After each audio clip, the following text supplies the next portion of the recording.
Great, thank you, Jane. And welcome everyone. Thank you all very much for attending this webinar today. It's great to see so many of you have joined us. My name is Shona Kirtley, and I'm just going to be monitoring the chat and fielding the questions today. I'm delighted to introduce Melissa Rethlefson, who is the Executive Director of the Health Sciences Library and Informatics Center at the University of New Mexico Health Sciences Center, and who is the lead author of the PRISMA-S reporting guideline. Melissa is going to give us a brief overview of PRISMA-S before moving on to discussing the different checklist items and the practicalities of implementing the PRISMA-S reporting guideline. As Jean mentioned, please do feel free to ask questions. We'd like to take questions on each of the checklist items as we go along, perhaps 1 or 2 questions on the items, and then we'll take more general questions at the end of the session. As Jane mentioned, please type the questions into the chat or raise your hand to ask a question via the mic. And if we cannot get through all the questions during the session today, Melissa said she'd be very happy to answer the remaining questions via the SIG email list. So Melissa, I'll hand over to you now. Thank you. Thanks so much for having me here today and also for that kind introduction. I'm really looking forward to talking about this with all of you, and I appreciate that so many of you have joined us here today. This is really exciting. Okay, so just again, as Shona mentioned, we're just going to go over some of the basics of what PRISMA-S is all about. Then we'll go over those specific items and get some answers to some common questions that I've heard and gotten via email, but also any questions that you might have, and then hopefully have lots and lots of time for question and answers at the end, but we will see how it goes. So PRISMA-S is, again, it's a reporting guideline. It's really designed for everyone who is involved in the systematic review process and also other kinds of literature reviews. And it's not really designed for librarians and information specialists. So that's really why we have a glossary in there. We have all sorts of definitions and why we may not be using the exact wording that librarians and information specialists might always use. PRISMA-S is also designed to be a minimal standard. And so one of the most common questions that I hear is, well, why isn't it requiring X, Y, or Z? And the reason is that those are beyond minimal usually. But it's really designed to be a flexible tool, and it's designed so that you can add on top of it. So minimal standards, but please feel free to report as much as you would like. One of the things about PRISMA-S is that because there are so many unique things that we look at and so many unique methods that we use as librarians and information specialists, as well as other people searching for these large-scale reviews, that they have more items in there than you would probably necessarily need for any given project. So unlike most of the other reporting guidelines that are out there where you're really expected to meet every single criteria, with PRISMA-S, there are times when you may not be using item 2, for example, and we'll cover all of the items later. It was also really designed to be compatible with PRISMA 2020. So, but it also can be used standalone. So if you are just doing it for a literature review that is not part of a systematic review or a scoping review, for example, you can still use the principles of PRISMA-S to have clear reporting. It can go with PRISMA 2020. It's designed to be compatible with it, but you can also use it with things like ROSES, which is a reporting guideline for environmental syntheses, or you can just use it as a standalone product. One of the things, again, just to point to its flexibility, is that we knew that it couldn't possibly cover everything, especially when things are changing so quickly around using artificial intelligence and machine learning, using all kinds of automated ways to do searching. So we will go over again the specific items, but item 7 is other methods, and it's basically like where you can put everything else that is not specified. So you can find PRISMA S, of course, by using your favorite search engine and just looking for PRISMA S. But you can also go to the Equator Network page. And one of the nice things about the Equator Network page is in one little snapshot there, they have links to both of its publications. So it's published in systematic reviews as well as Journal of the Medical Library Association. And it also includes links to all 3 versions of the checklist. So there's one in Excel, one in Word, and one is a PDF. So you can access those really easily. In addition, we did publish earlier this year a brief article on some of the common questions, and I'll be going over some of those, but it's a good adjunct article if you have questions, especially about the flow diagram, because that is one of the biggest issues. So jumping in, we'll start with looking at those checklist items, and there's 16 of them total. So we'll go one by one through each of them. So the first item is surprisingly one of the most difficult items for especially non-librarians and information specialists to get. And it's database name, and that doesn't seem like it would be difficult, but it is. And you have to essentially name each individual database that was used and state the platform for each. So we say platform in this context, but you could also say vendor, like, or you can use an interface as another term. There's all sorts of different terms that people use them. But basically what we're talking about is saying Medline is a database, Ovid is a platform. CINAHL is a database, EBSCOhost is the platform, that sort of thing.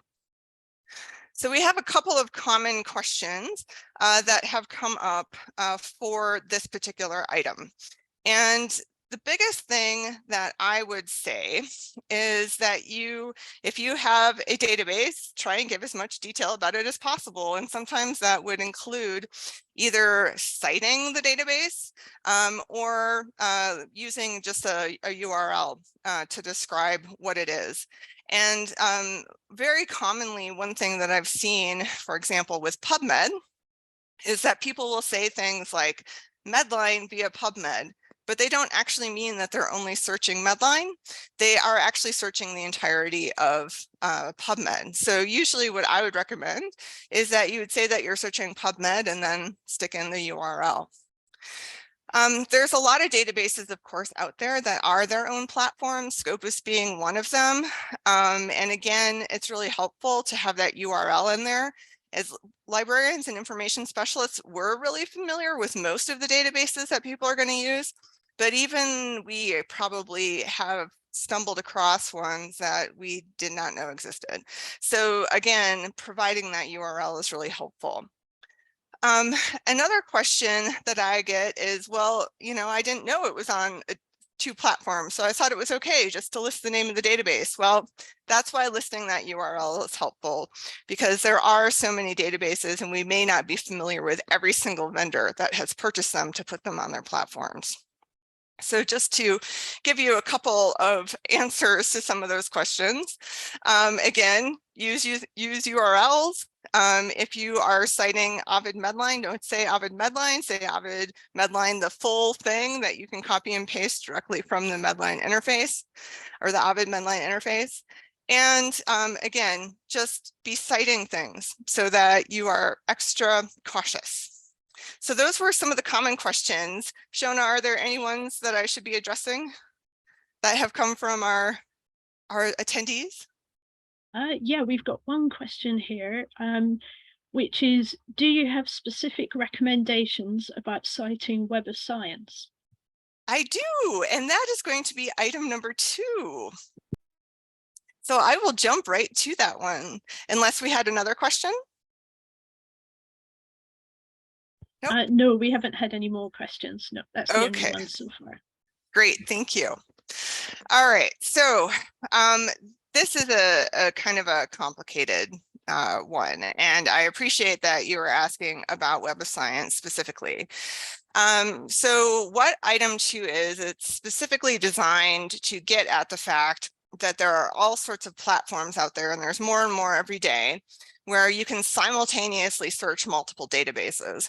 And sometimes it's really not necessarily clear that you are searching multiple databases, and this is where Web of Science has been particularly problematic. But a lot of times you just don't know what is being searched if only the platform is listed. I think it's pretty obvious to us as librarians and information specialists that if someone says that they're searching EBSCOhost, that's problematic. But we haven't necessarily acknowledged the fact that Web of Science is similarly problematic. So one of the most common questions that I get is, do I really need to list all of the Web of Science databases individually in the manuscript? And because, of course, as we know, every single library and institution's Web of Science subscriptions may be different.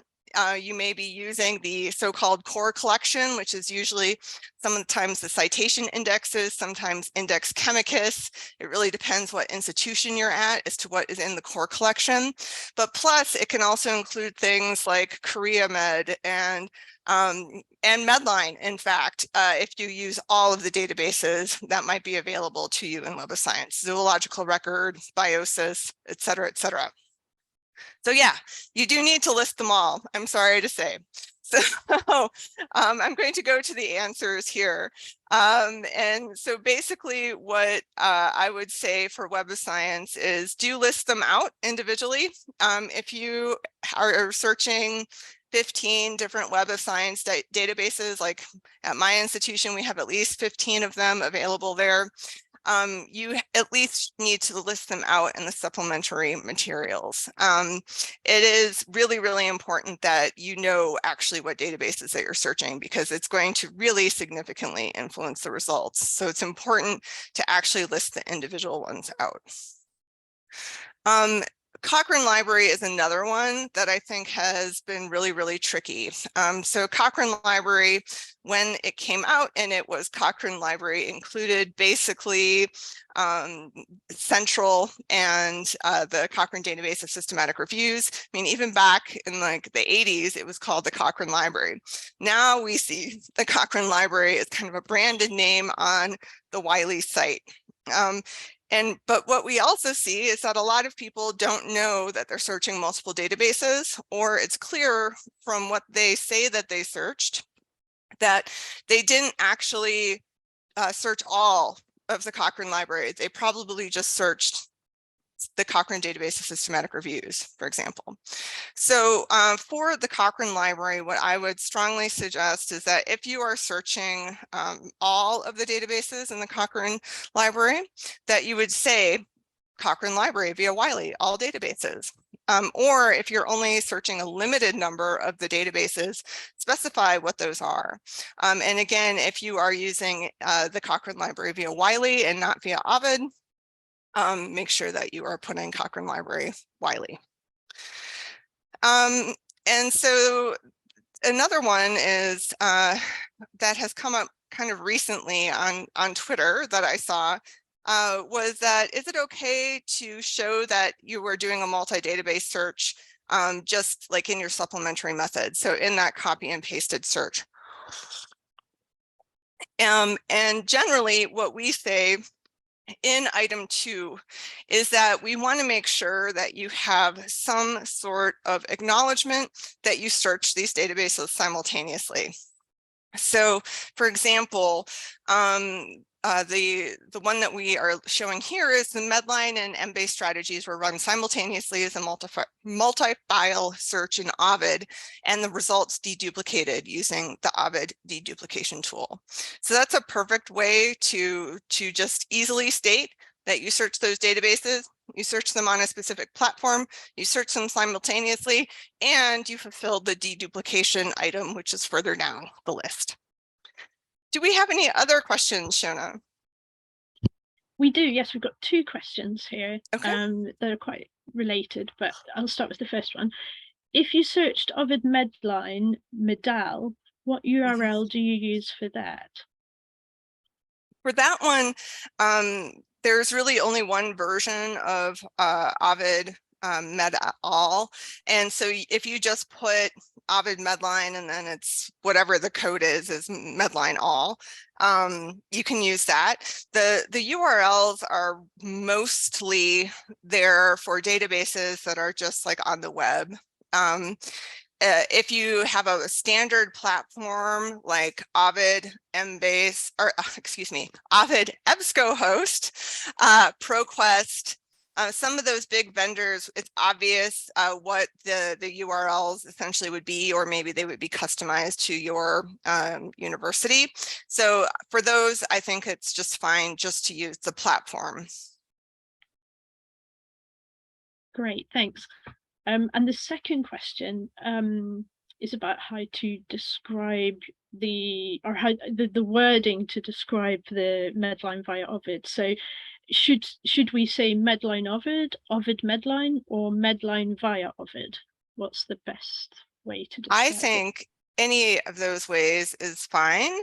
I tend to like the via myself, but it doesn't, anyway is okay. If you do Medline and then parentheses Ovid, if you say Ovid Medline, that's okay. Do make sure though that you have the full name of that Ovid database somewhere, whether it's in your actual manuscript or in the supplementary materials. It would be perfect to have it in the manuscript, but I know that those get really long and sometimes they probably get edited out. So make sure it's in the supplementary materials at least. Great, thank you. All right.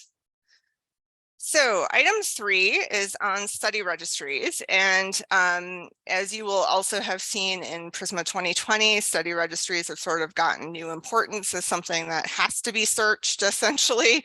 So we have a specific item here. The idea is that you list any study registry searched. And I would say that again, the most important thing for a study registry search is that you list the name of the study registry and then provide that URL, because sometimes those can be country specific and really difficult to find. So it's really helpful to have a URL. So I didn't have any other questions that I've ever received about this. So does anyone have any questions on study registries? I don't have any in the chat, I'm afraid, but please, if anyone would like to ask a question, do pop onto the mic. If I might interrupt, I have a question indeed about these study registries. Often in the study registries, you can only search them properly, not using a syntax that you can paste somewhere. We can just use the interface and you have to select field codes somewhere. Would you recommend that you take a screenshot of the search, or how can you best document a search in the study registry? Or is that something that you would describe later? I think that we'll definitely talk more about the actual search strategy components a little bit further down the line, but I think it's a really good question. And I have actually seen recently screenshots that people took from some of these complex databases where you can do all the settings and filters, and it is really helpful to be able to get that picture.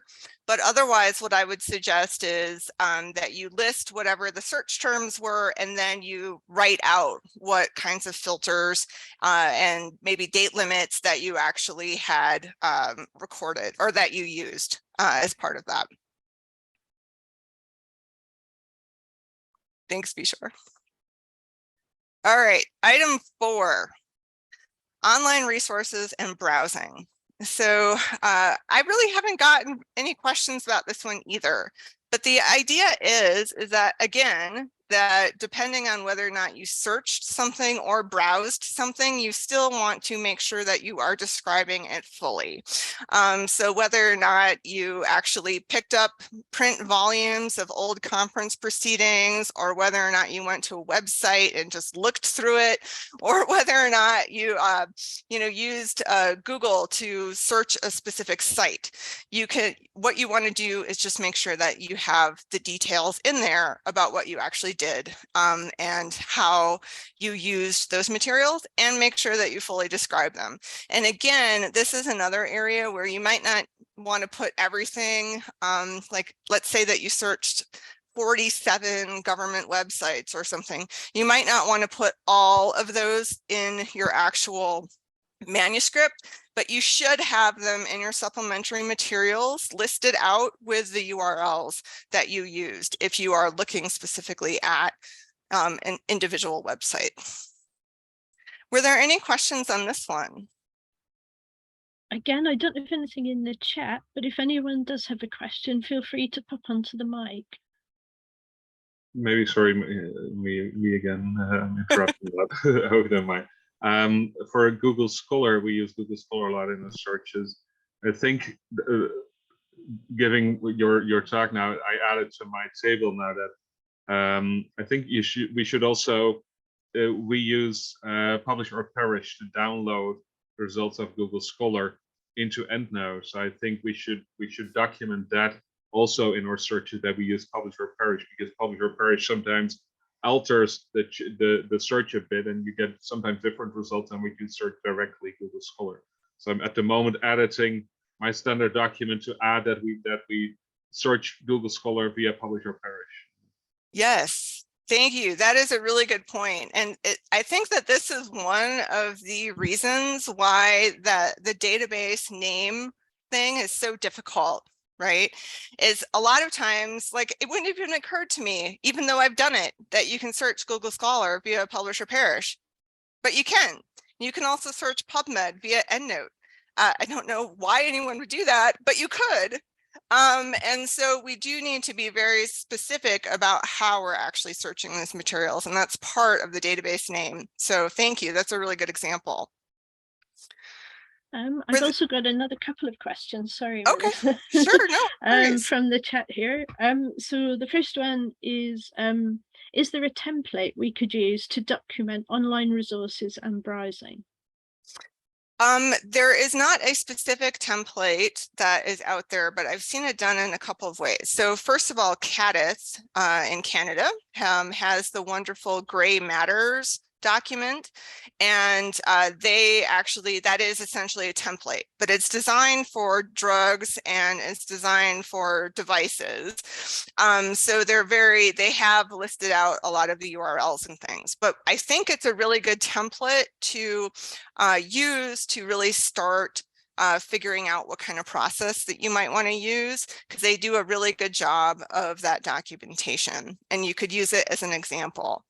Other ones, if you actually go to the PRISMA S website, one of the examples that is in there, I think did a really nice job of capturing all of the information about their online resource searches. And so if you go to item 4, you can actually follow the links and the references and the examples and get a nice full, they use like a spreadsheet to document things. So that might be another example. Great, thank you. And the second message here is more of a comment than a question, but it was just to mention that you might also search websites via Google. Yes. So it's also probably worth mentioning that. Yes, absolutely. So like if you're doing a Google site search, and this is, I think, really, really common. And this is why this particular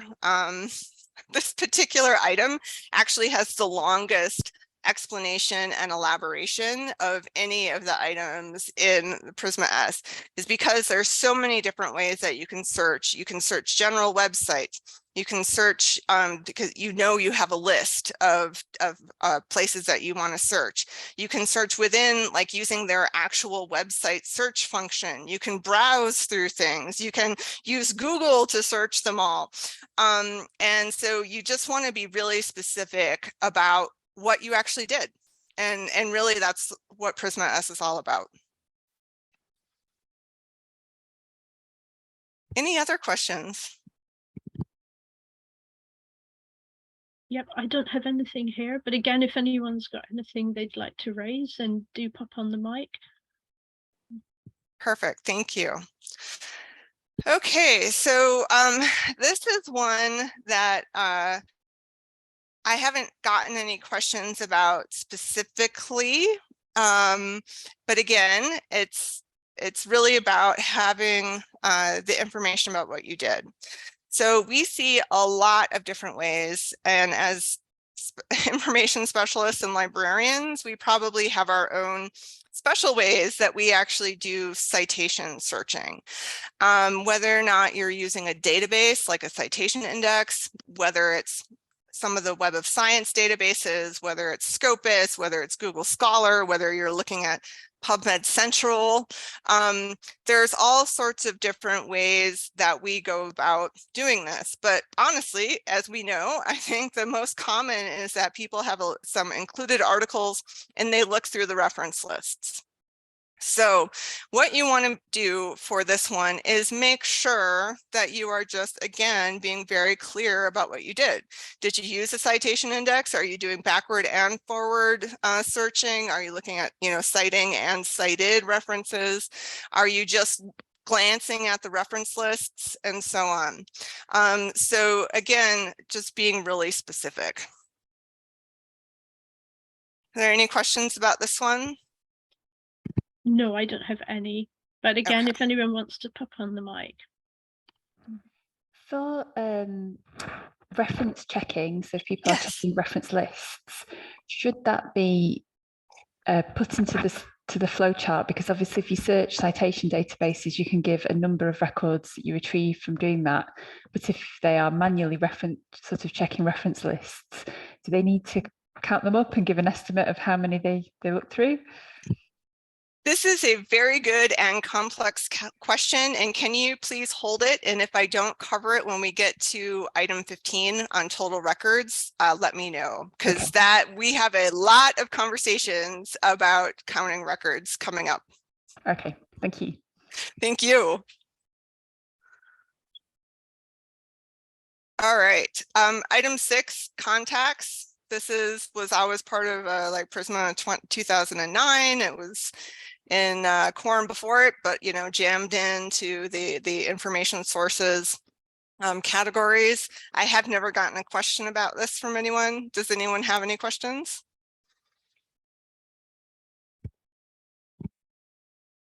Yeah, I don't have any in the chat. Okay. And I had mentioned this one earlier. So item 7 is other methods, and basically this is like anything that may not have been covered by items 1 through 6. So if you are using PubMed Reminder to develop your search, or if you're using machine learning methods or artificial intelligence, or if you are connecting to these databases via API, item 7 is kind of the catch-all for all of these things that are additional kinds of information sources and additional kinds of search methods. The idea is, again, you just describe them and put in as much detail as might be available to you. So what I would say, I think, did I put little answers in this one? Nope, I didn't. Okay, so again, these are just some of the questions that I've gotten, but the answer is just describe them. Were there any other questions on this one?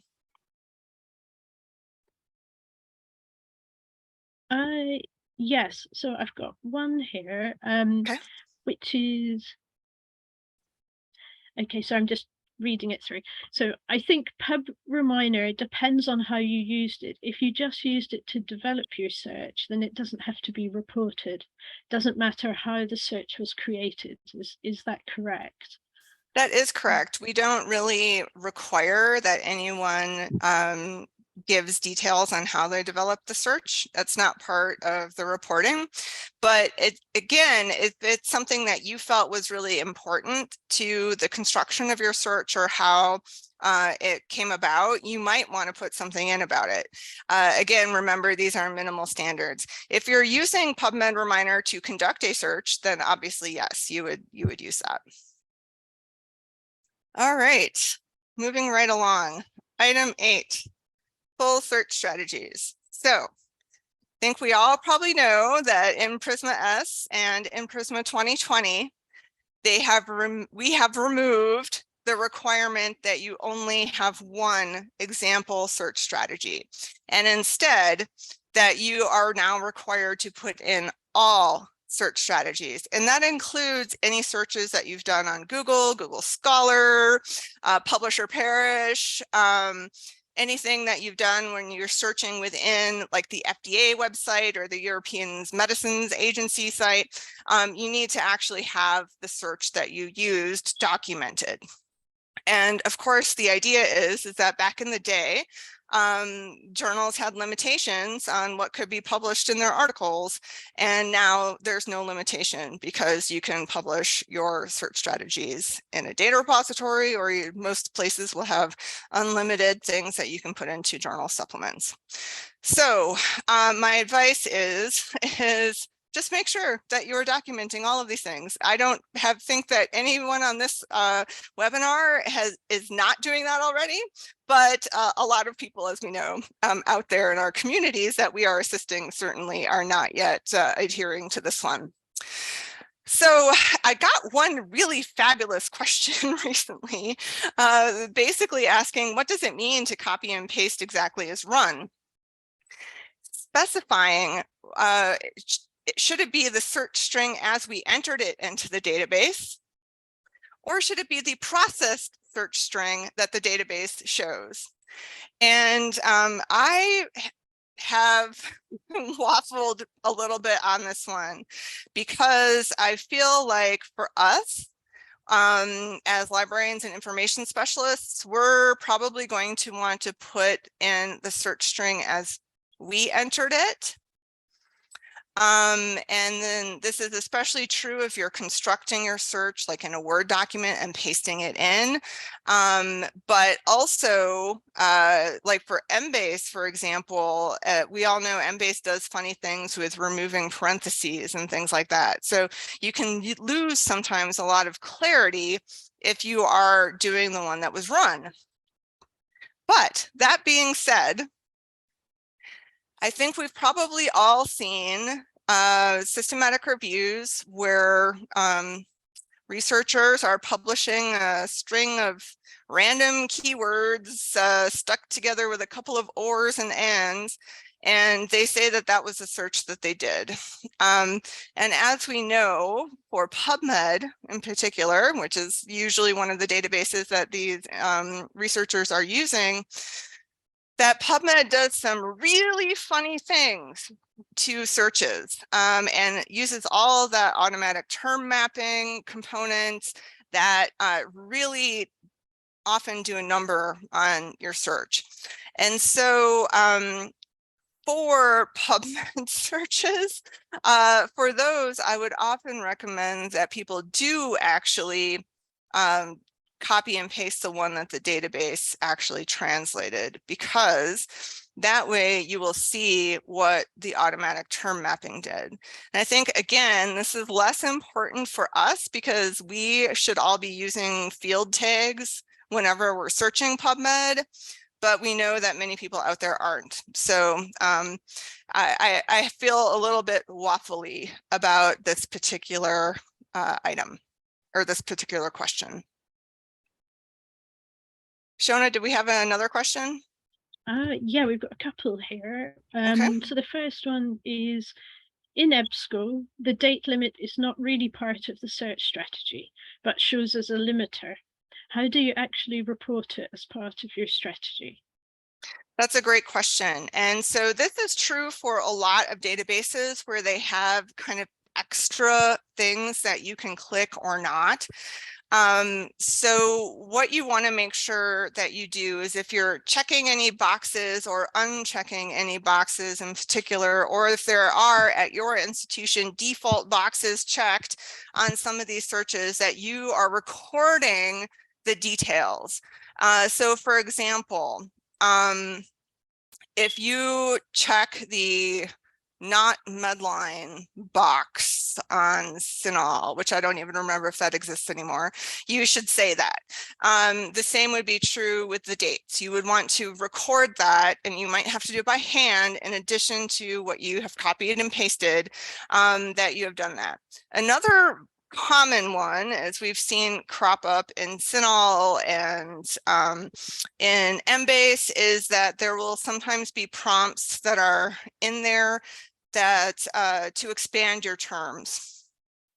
And so if you have those boxes checked, you're going to want to make sure that you record that information as well. So the idea is that you want someone to take a look at your search strategy and what you have written out, and then you will make sure that you are recording every component so that someone can actually replicate it, right? I mean, that's the end goal. And sometimes it's really hard to do that if we don't have the full details actually written out. Great, thanks. So I've got a couple more here. The first one is a comment, and that's, I think we as librarians should create search strings that don't get messed up by the databases, i.e. not have it influenced by the automatic term mapping in PubMed. Agreed. And then I've got a couple more questions, I think. The first one is it okay to report also the results found in a line per line search for Ovid Medline, for example?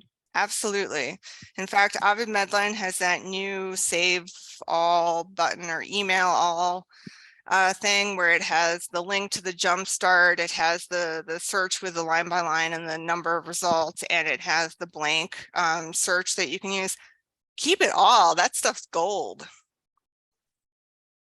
All right, I'm going to go to the next one because we're getting out of time, but if you can save those additional questions that we may have missed, we can get to those.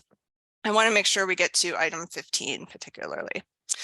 All right, so item 9 is on limits and restrictions. This one is another one that is really, really difficult for people to use and to understand. And one of the biggest ones is that you should say, if you do not limit your searches, which none of us do, I hope, you say it so that people like me who are looking to see whether or not you use limits don't have to climb through every single line of your search strategy looking for them or just guessing that maybe you use them.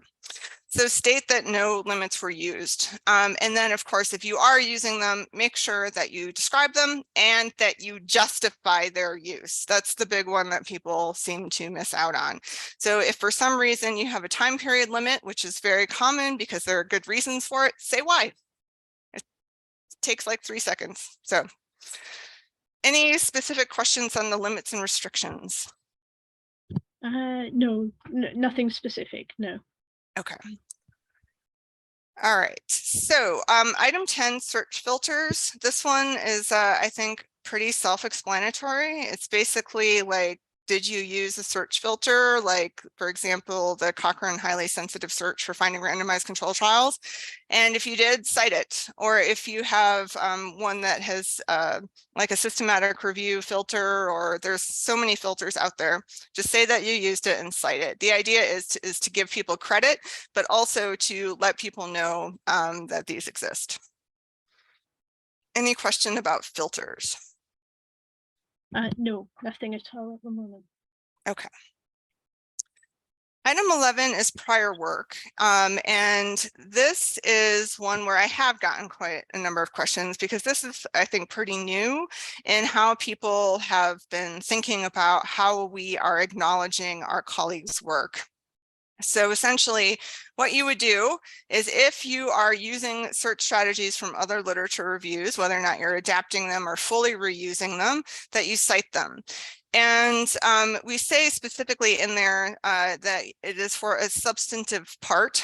And the question I usually have and receive is what does substantive part mean? How much of someone's search would I have to use before I cite it? So if I go and I'm just mining their search for keywords, but I don't actually use their logic, for example, should I cite it? And I say, why not?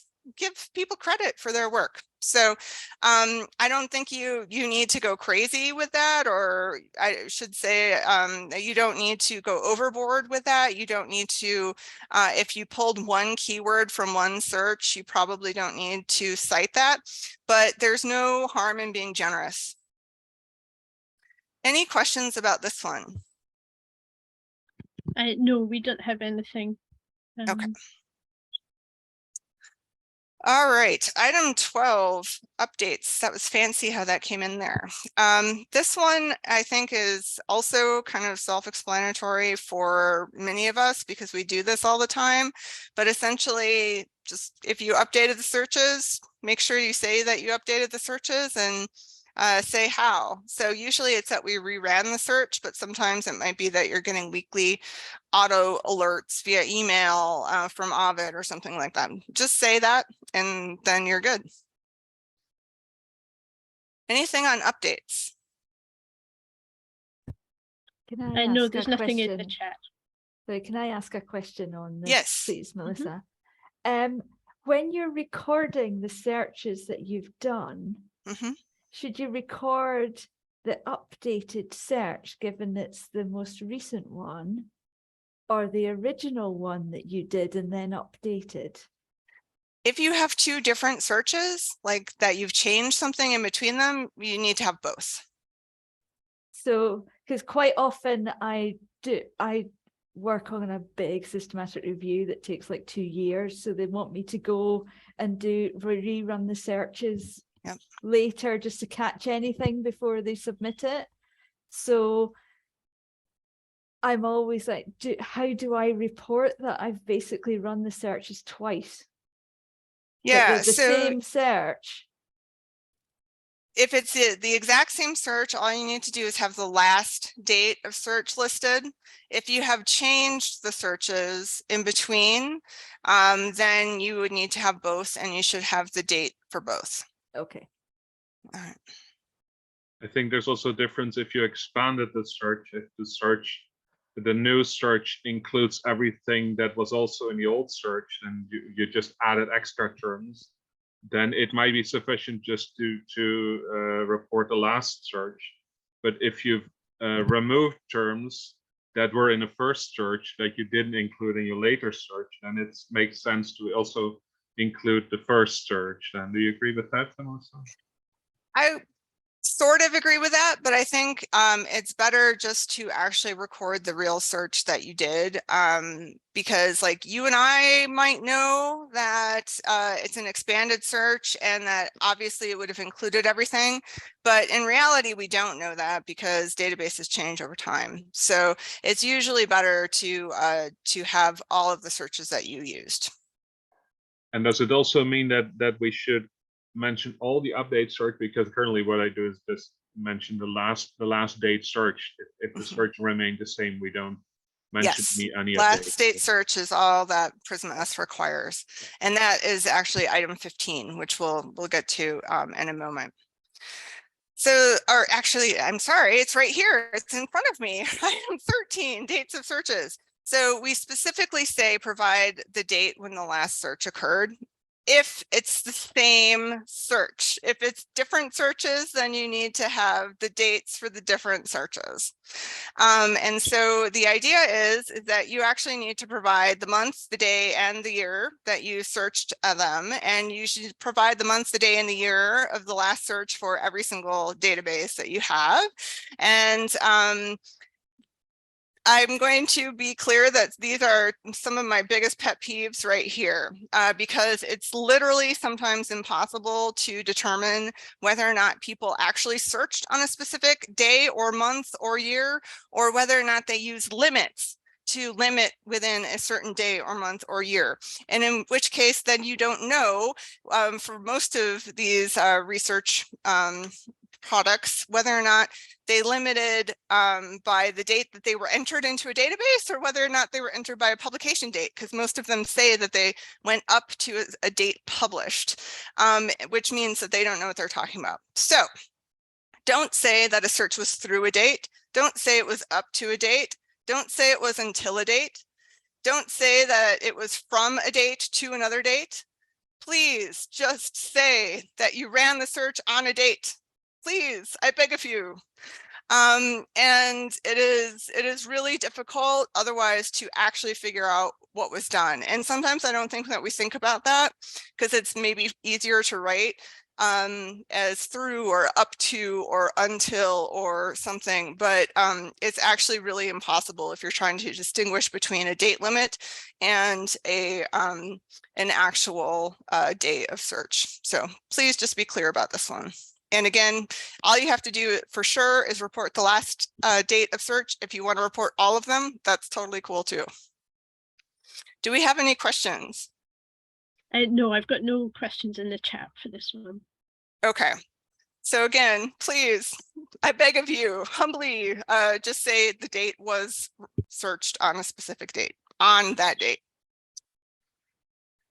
All right, item 14, peer review. Describe any search peer review process. It's usually something like we use PRESS and this other librarian was a consultant on using PRESS, and that's great.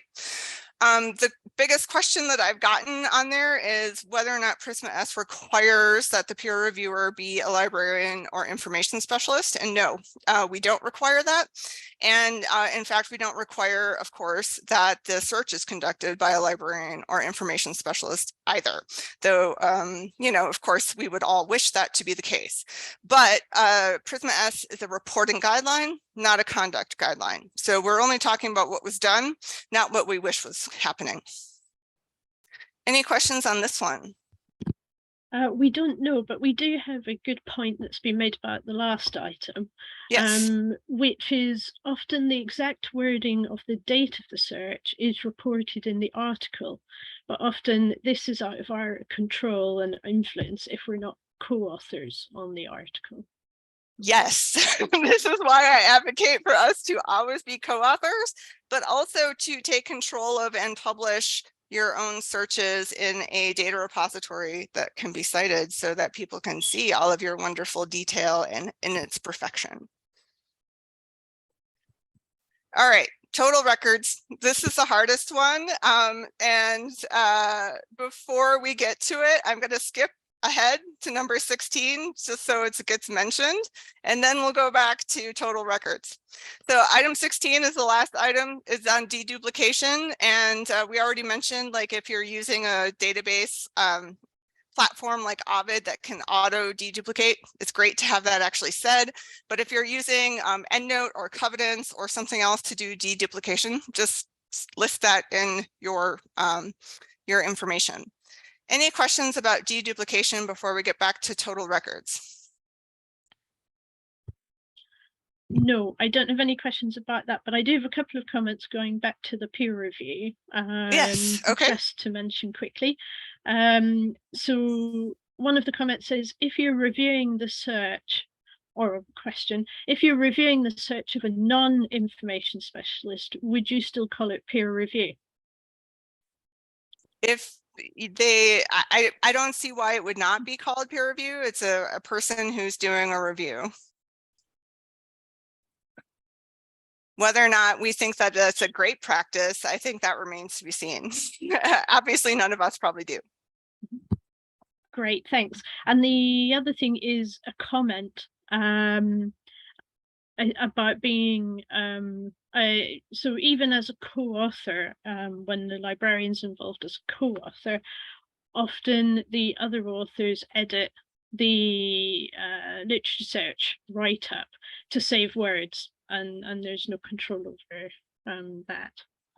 Yeah, again, this is where I think it's really important that we publish our searches and we take control of the narrative, at least in those supplementary materials. And otherwise, we are doomed to have poor reporting.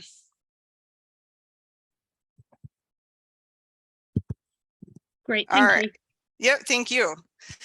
All right, total records. This is the hardest one. And it's because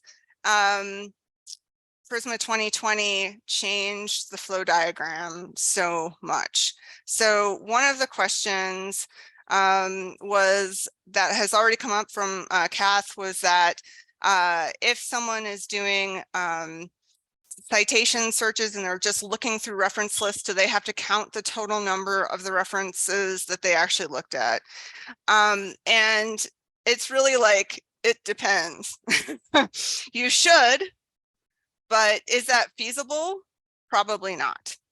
So just gonna give you a couple of things and points.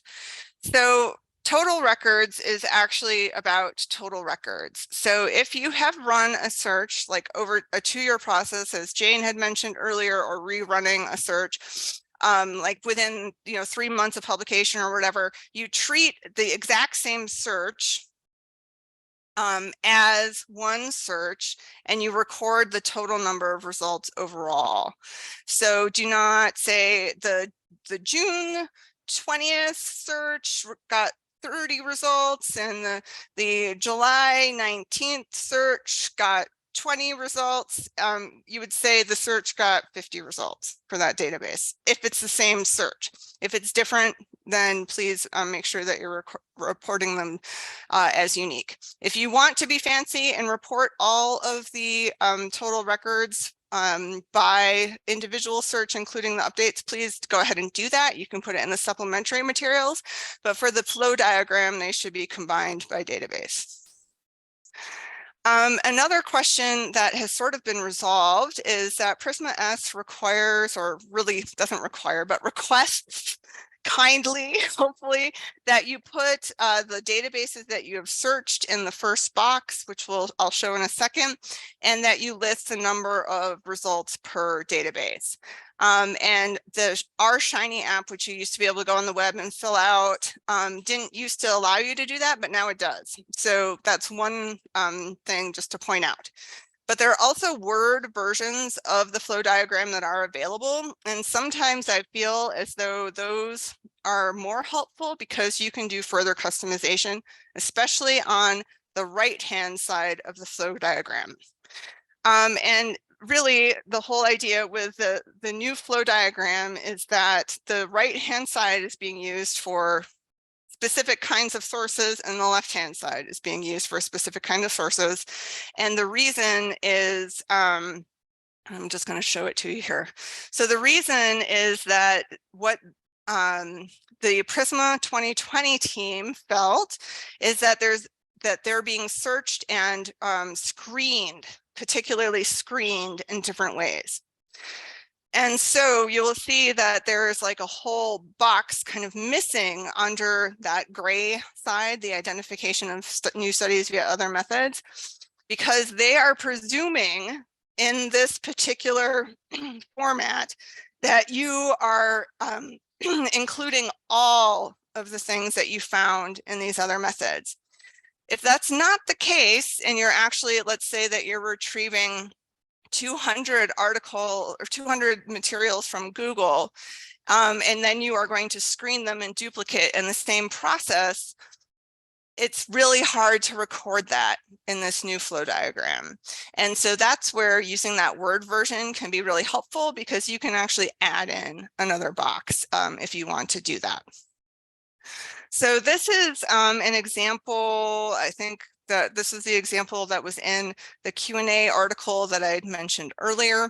But this kind of uses the standard fields that were in the new flow diagram. So you will see on the left-hand column in the first box there, it has databases and registers. So for PRISMA S, we would like you to specify the databases and specify the records from individual registers, but you can also combine them. And sometimes it's just necessary to do that for time and all sorts of other reasons. On the right-hand side, they have added in a couple of things which are very limiting. So websites, organizations, and citation searching. So this is kind of where the question of citation searching comes in. How are you doing it?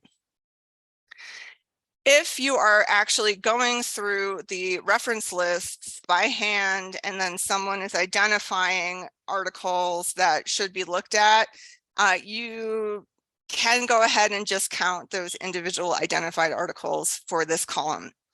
If you are using a citation index, which, makes the most sense in my opinion, to do these kinds of reference searches so that they can actually get entered into your results and be dual screened, please put it in the left-hand column, because really what the differentiation is here is about how it's screened. It's not actually about how it's searched, but you can choose to do it either way. And I would encourage you to edit this in a way that makes sense to you. I know we're really running out of time here, so I apologize, but I wanted to, oh, here's the blow up. I forgot that I had done that. But I just wanted to show you what an example might look like if you are using the new version of the RShiny app, where you can enter in your PRISMA flow diagram, or if you are editing it to try and be in compliance more with PRISMA S. And so you will see here in this top box that instead of just saying databases and a sum, it actually lists out the number of records per database. And that can be really, really super helpful for people if they're trying to reproduce your search or understand how you got your search results.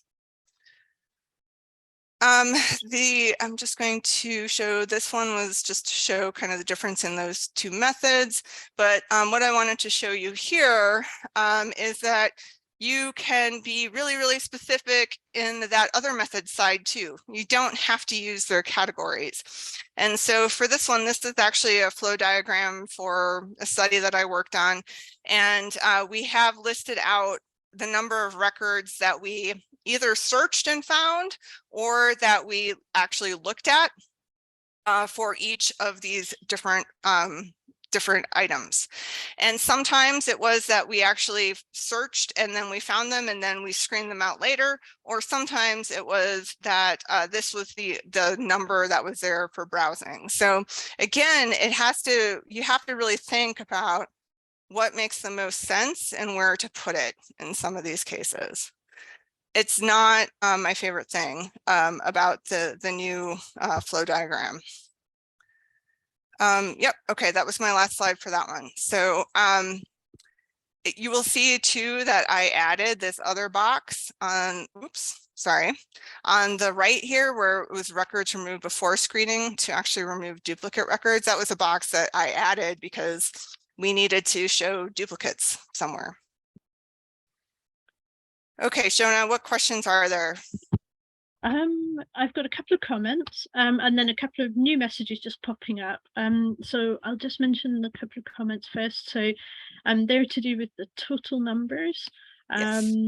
So the problem with the total number is sometimes that your numbers don't add up to the total records. Particularly if you ran updates, sometimes the articles that you'd seen before hadn't been retrieved when you last did the search. And then another comment about the numbers not adding up perfectly. What you could do is adapt the number excluded on title abstract screening to make it fit. You know the number of references from the database, you know the number of full text read, and the difference is what is excluded on the title and abstract. Yeah, I would agree with that.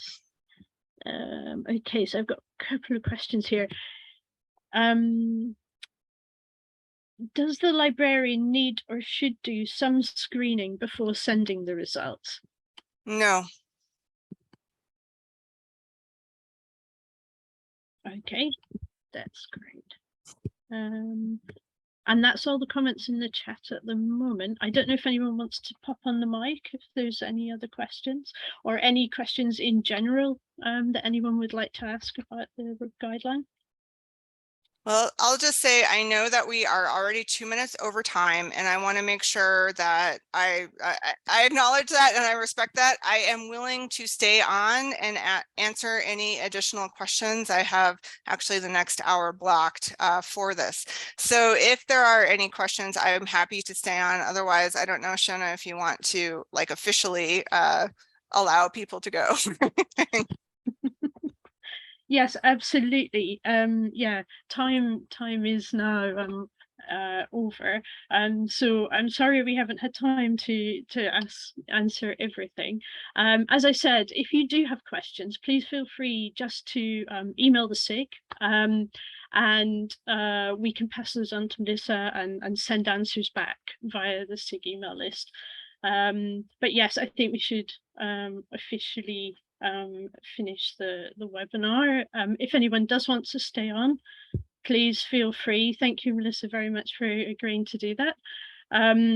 And so, yeah, I'd just like to thank Melissa very, very much for taking the time to join us today and provide us with such an informative and lively webinar. It's been very, very helpful. And so thank you very, very much, Melissa. Thank you all, and thank you for all the great questions. And like I said, I'm happy to stay on for a while longer if there is any more discussion or questions. But I really appreciated the chance to be here with you today, and thank you all for inviting me. Yeah, and I'd just like to reiterate that as well. Thank you so much, Melissa, and thank you everybody for coming. I think we had a maximum of 76 people on the call, so you know, we've obviously found something that everybody's got lots of interest in, so thank you very much. I'm going to stop the recording now, and I'll let everybody know on the SIG email once that has gone up live. Thank you, everyone.